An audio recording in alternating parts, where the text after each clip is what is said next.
Yesterday I told in prayer the Our Father which Jesus taught his disciples.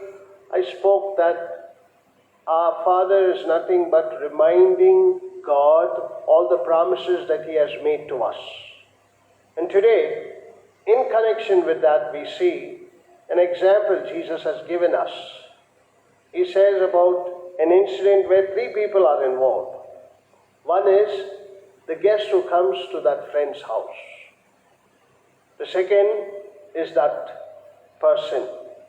The third is the man who is sleeping with his children.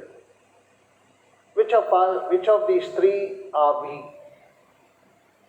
Well, let us leave the guest who came to his friend's house. We leave that guest. But there are two important people here.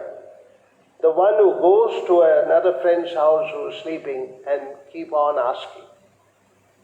And the friend who is inside is fast asleep. These two people are necessary for us because we see in prayer life the one who keeps on asking, keeps on seeking, keeps on knocking. And then we see this person who is asleep with his children. He keeps on listening.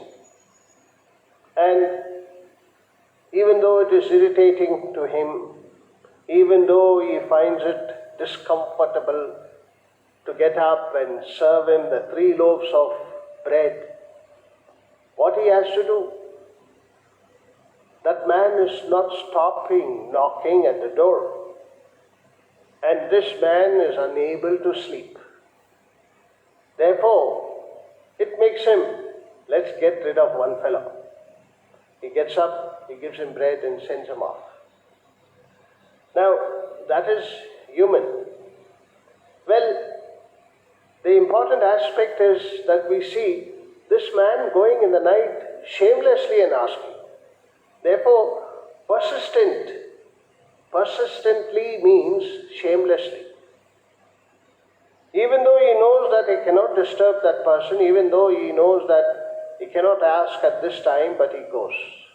He goes because his friend has come. If his friend was not there, he would have not come.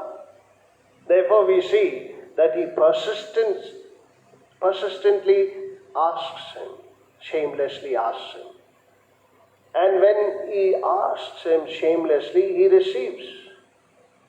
The one who gives him the bread is happy to give it, but only is disturbed.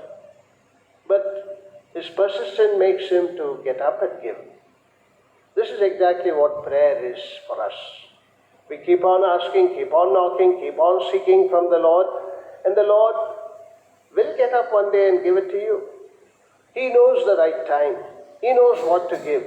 He knows what is important for you. He knows what is necessary at this time for you. Therefore, He is the one who gets up and gives. So, if we are created out of God's image, we also should get up and give. We also should look out for people who are asking, because there are many people who are in need. And therefore, it's not that, let him come, I will give him. No. Be like the benevolent Father in heaven, who knows when to give, and He gives without your asking sometimes. Therefore, if you and I are God's image, we have to be ready to give. So, at times we have to be like the man who persistently asks. At times we have to be like the man who was sleeping, like God, to give to others what they ask.